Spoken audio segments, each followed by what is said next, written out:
കേരളത്തിൽ യു.ഡി.എഫിന്റെ ഒരു തകർപ്പൻ വിജയമാണ് ഉണ്ടായിരിക്കുന്നത്.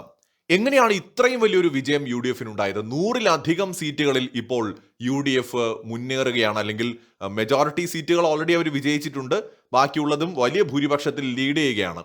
സോ 100-ലധികം സീറ്റുകളിലേക്ക് യു.ഡി.എഫ് എത്തുമെന്ന് പറയുമ്പോൾ അതൊരു ചെറിയ വിജയമൊന്നുമല്ല. ഒരു 75-80 സീറ്റ് കിട്ടി വിജയിക്കുന്നതിനും അപ്പുറം കോൺഗ്രസ് പാർട്ടിയുടെ യു.ഡി.എഫിലെ ഒരു തിരിച്ചുവരവുണ്ട്. കോൺഗ്രസ് പാർട്ടി ഇപ്പോൾ കഴിഞ്ഞ പല തവണ അധികാരത്തിൽ വന്നപ്പോഴും പലപ്പോഴും ഘടകകക്ഷികളുടെ വലിയ സപ്പോർട്ട് കൊണ്ട് മാത്രം നിലനിന്ന് പോയിരുന്നുവെങ്കിൽ ഇന്ന് യു.ഡി.എഫില് കോൺഗ്രസിന്റെ ഒരു കംബാക്ക് ആണ് നമ്മൾ കാണുന്നത്. കേരളത്തിൽ കോൺഗ്രസ് പാർട്ടിയുടെ ഒരു തിരിച്ചുവരവാണ് കാണുന്നത്. സത്യസന്ധമായിട്ട് പറയാമല്ലോ, അതിന് ഒന്നാമത്തെ കാരണം എന്ന് പറയുന്നത് VDS എന്നറിയപ്പെടുന്ന VD സതീശൻ എന്ന് പറയുന്ന ഒരു നേതാവാണ്. മൂപ്പരുടെ പല ഒരു സ്റ്റേറ്റ്മെന്റുകളോടും അഭിപ്രായ ഭിന്നതകളും വ്യത്യാസങ്ങളും ഒക്കെ വ്യക്തിപരമായി തോന്നിയിട്ടുണ്ട്. പക്ഷേ ലീഡർഷിപ്പ് ക്വാളിറ്റി എന്ന് പറയുന്നത് ഏതൊരു രാഷ്ട്രീയ പ്രസ്ഥാനത്തിന്റെയും വിജയത്തിൽ വളരെ ഇമ്പോർട്ടൻ്റ് ആണ്. ലീഡർ, മുന്നിൽ നിന്ന് നയിക്കുന്ന നേതാവ് എപ്പോഴും പ്രധാനമാണ്. എത്രയൊക്കെ രാഷ്ട്രീയ സാഹചര്യങ്ങൾ ഉണ്ടെങ്കിലും അല്ലെങ്കിൽ എത്രയൊക്കെ ജാതിമത സമവാക്യങ്ങൾ ഗുണകരമായിട്ടുണ്ടെങ്കിലും മുന്നിൽ നിന്ന് നയിക്കാൻ ഒരാളില്ല എന്നുണ്ടെങ്കിൽ വിജയം ഒരിക്കലും സാധിക്കില്ല. ഇന്ന് കേരള രാഷ്ട്രീയത്തിൽ കോൺഗ്രസ് പാർട്ടിക്ക് ഉണ്ടായൊരു മുന്നേറ്റത്തിന്റെ ഒന്നാമത്തെ കാരണം VD സതീശൻ എന്ന് പറയുന്ന പ്രതിപക്ഷ നേതാവിന്റെ ഒരു ലീഡർ എന്ന നിലയിലേക്കുള്ള വളർച്ചയാണ്. വളരെ ശക്തനായിട്ടുള്ള ഒരു ലീഡറായിട്ട് നിന്നുകൊണ്ട് മുന്നിൽ നിന്ന് നയിക്കാനും ഘടകകക്ഷികളെ കൂടെ നിർത്താനും തന്ത്രങ്ങളും കുതന്ത്രങ്ങളും ആവിഷ്കരിച്ചുകൊണ്ട് പാർട്ടിയെ മുന്നോട്ട് നയിക്കാനും കഴിഞ്ഞു എന്നുള്ളതാണ് ഈ വിജയത്തിൽ കോൺഗ്രസിന്റെ ഒന്നാമത്തെ കാരണമായിട്ട് തോന്നുന്നത്. രണ്ട്, തീർച്ചയായിട്ടും ഭരണവിരുദ്ധ വികാരമുണ്ട്. സ്വാഭാവികമായിട്ട് കേരള രാഷ്ട്രീയം എങ്ങനെയാണ്? 5 വർഷം UDF, 5 വർഷം LDF, തീർച്ചയായിട്ടും അങ്ങനെയായിരുന്നു. പക്ഷേ കഴിഞ്ഞ തവണ തുടർ ഭരണം കിട്ടുന്നു LDFന്. ആ തുടർ ഭരണ സമയത്ത് LDF ചരിത്രം സൃഷ്ടിച്ചുകൊണ്ടാണ് തുടർ ഭരണത്തിലേക്ക് വരുന്നത്.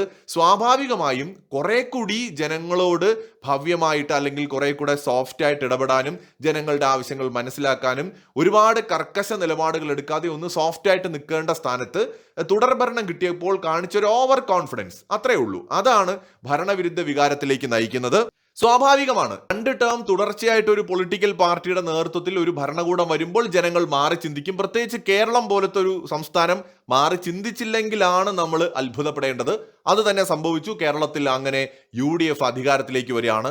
2ാം പിണറായി സർക്കാരിനെതിരായിട്ടുള്ള ഒരു ശക്തമായ ഭരണവിരുദ്ധ വികാരം ഇതിലുണ്ട് എന്നത് നിഷേധിക്കാൻ കഴിയില്ല. എന്നാൽ അതിനോടൊപ്പം തന്നെ കോൺഗ്രസ് പാർട്ടിയുടെ ലീഡർഷിപ്പ്, അവിടെയാണ് ഇതിനകത്ത് എനിക്ക് ഏറ്റവും പ്ലസ് പോയിന്റ് ആയിട്ട് തോന്നിയ ഒരു കാര്യം.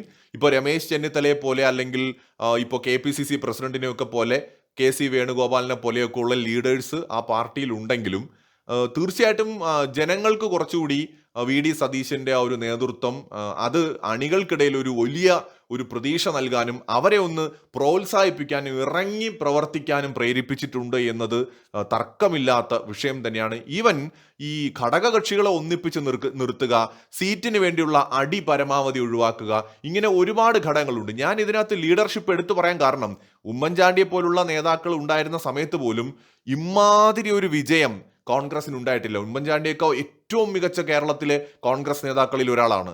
അതിനും അപ്പുറം ഇങ്ങനൊരു വിജയം കിട്ടിയത് യുവാക്കൾക്കിടയിലേക്ക് വലിയ രീതിയിൽ ഒരു ആവേശമായിട്ട് മാറാൻ കോൺഗ്രസ് നേതൃത്വത്തിന്, വിശേഷിച്ച് VD സതീശന് കഴിഞ്ഞിട്ടുണ്ട് എന്നാണ് തോന്നുന്നത്. അത് തീർച്ചയായിട്ടും നമുക്ക് നിഷേധിക്കാൻ കഴിയില്ല.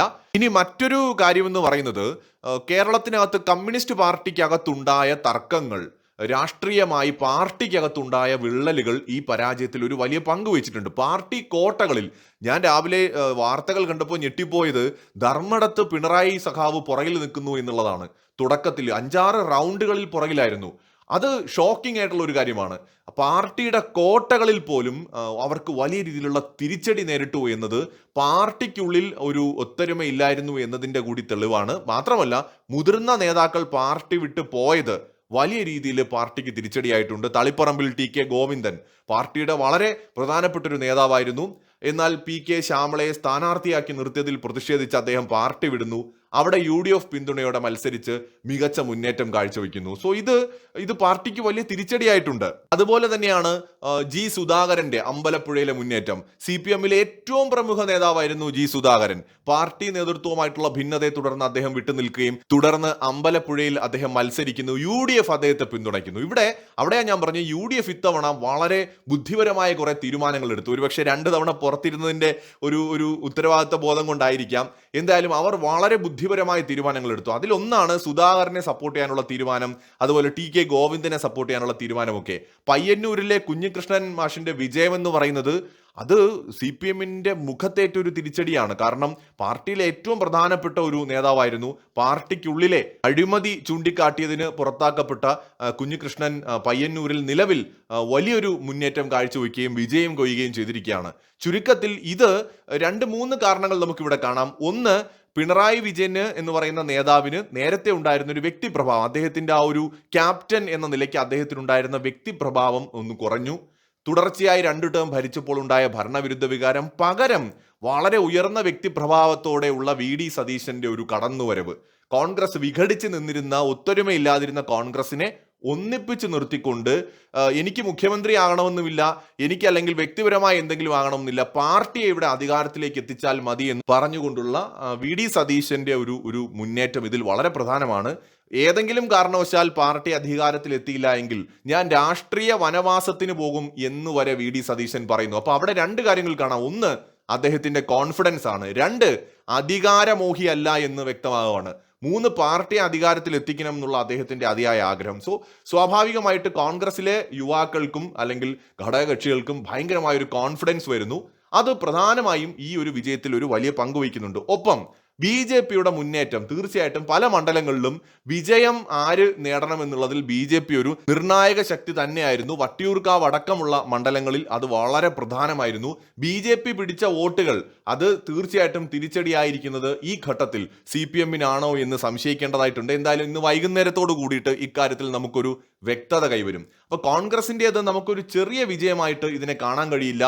ഘടകകക്ഷികളുടെ മാത്രം പിന്തുണയിൽ പലപ്പോഴും ആടി ഭരണം നടത്തിയിരുന്ന മുൻകാല കോൺഗ്രസ് ഗവൺമെന്റുകളെ അപേക്ഷിച്ച് ഇപ്പോൾ കേരളത്തിൽ അധികാരത്തിൽ വന്നിരിക്കുന്നത് വളരെ ശക്തമായ നേതൃത്വമുള്ള ഒരു ശക്തമായ മുന്നേറ്റം കാഴ്ചവെച്ചിട്ടുള്ള ഒരു കോൺഗ്രസ് ആണ്. സോ ഒരു പവർഫുൾ ആയിട്ടുള്ള ഒരു ഗവൺമെന്റ് കേരളത്തിൽ വന്നിരിക്കുകയാണ്. ഞാൻ ഈ വീഡിയോ അവസാനിപ്പിക്കാൻ പോകുന്ന ഈ ഘട്ടത്തിൽ 104 മണ്ഡലങ്ങളിലാണ് UDF ലീഡ് ചെയ്യുന്നത്. 34ആയിട്ട് LDF ചുരുങ്ങിയിരിക്കുന്നു.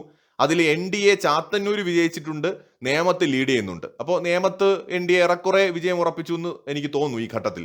എന്തായാലും 2 സീറ്റുകൾ NDA പിടിക്കാനുള്ള സാധ്യതയാണ് നിലവിലുള്ളത്. സോ കേരള രാഷ്ട്രീയത്തിൽ സമീപകാല ചരിത്രമെടുത്താൽ, ഒരു 2 പതിറ്റാണ്ട് ചരിത്രമെടുത്താൽ UDF നേടിയിട്ടുള്ള ഏറ്റവും വലിയ വിജയമാണ്. സോ വ്യക്തിപരമായി അതിൽ എനിക്ക് തോന്നുന്നു നമ്മുടെ VD സതീശന്റെ പങ്ക് വളരെ വലുതാണ്. കേരളത്തിലെ മുഴുവൻ ജനങ്ങളിലും, അതായത് UDF-നെ പിന്തുണയ്ക്കുന്ന ഒരു പരിധിവരെ ഈവൻ നമ്മുടെ കമ്മ്യൂണിസ്റ്റ് പാർട്ടിയിൽ നിന്ന് പോലും ഇവർക്ക് വോട്ട് വന്നിട്ടുണ്ട്. സോ കേരളത്തിലെ ഒരു വലിയ വിഭാഗം ജനങ്ങളിൽ ഒരു കോൺഫിഡൻസ് കൊടുക്കാൻ VD സതീശന് കഴിഞ്ഞിട്ടുണ്ട്. അത് തന്നെയാണ് ഈ വിജയത്തിൽ ഒരു വലിയ പങ്ക് വഹിച്ചിട്ടുള്ളത്. മറ്റൊരു വീഡിയോയുമായി വീണ്ടും കാണാം.